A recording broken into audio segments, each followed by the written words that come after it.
Hello, me again, welcome back to Amelia X. So today I'm going to be talking about a subject that I think is incredibly important.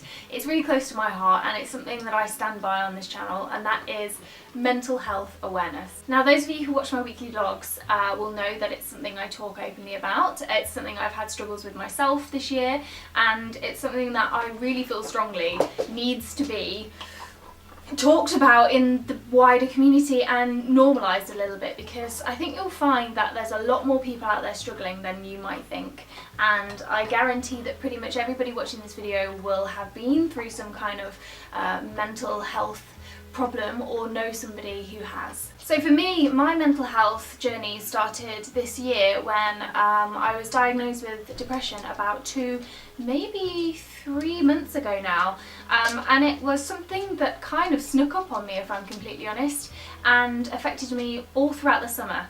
I didn't realise I had depression until I went to my GP and spoke to her about it.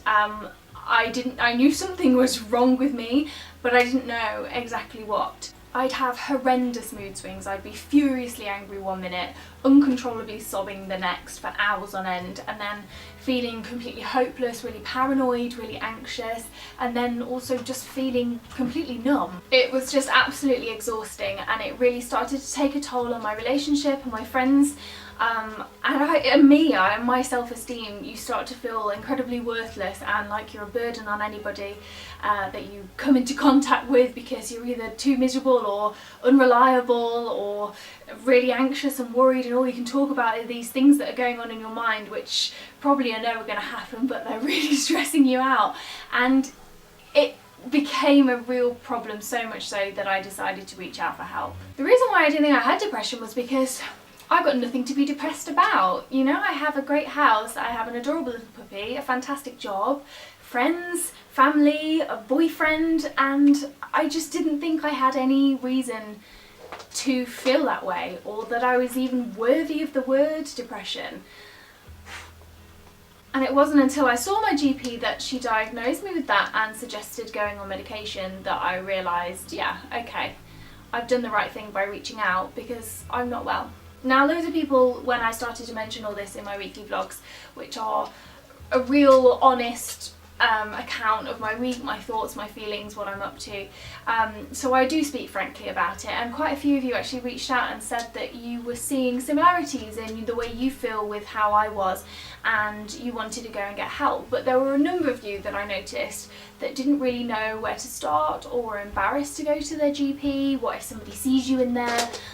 What happens if the GP judges you and you have to then go in and see them for the rest of the time you are at that surgery? There were so many different worries and fears, but none of those fears are valid. Your doctor cannot disclose anything that you say with them to anybody else. They're not going to judge you, and I guarantee you are not the only person, probably even that day, who's gone in with the same kind of concerns. It's really important that you do reach out and talk.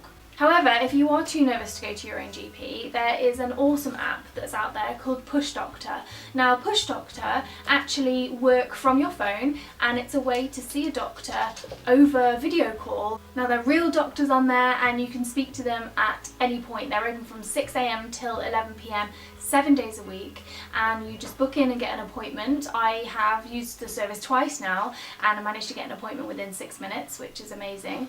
And you go into your consultation, which costs £20 for 10 minutes, and you sit and you talk to the doctor just like you would do in a GP surgery over video call, and they can prescribe you drugs and diagnose things over the phone and send prescriptions, fax it over to your local pharmacy. So it's an amazing service, A, if you're caught with any kind of medical issue outside of your GP's opening hours, or B, if you're a little bit too nervous to go in and speak to your GP face to face. This is face to face, but it's over the phone, and I just think it's an absolutely fantastic service that could be a great way for you guys to get help for your mental health as well as physical health as well. So I guess the moral of this video is, don't be afraid to talk about mental health. We really do need to beat the stigma. I have depression, and I'm not afraid to talk about that, to say the D word. It doesn't define me as a person, and it never will. And I think that's really important to remember if you are suffering yourself. I know a lot of people who are on them, but their friends and their family don't know. But I will keep here championing the stigma, and I will talk about it until the cows come home, because it's a chemical imbalance, it's not your fault, and there are easy ways to help through this, whether that be medication or counselling services. You got this. Just don't be afraid to ask for help. Well, that's about it for today, guys. Thank you so much for watching. I really hope this video has helped in some way. Yeah, leave me a comment down below, let me know what you think, leave me a like, or don't forget to subscribe if you are new, and come and check out the weekly vlogs if you haven't yet. But yeah, let's keep talking about this, beat the stigma, and it's all just one day at a time. But as always, thank you very much for watching, and I'll see you again soon. Bye!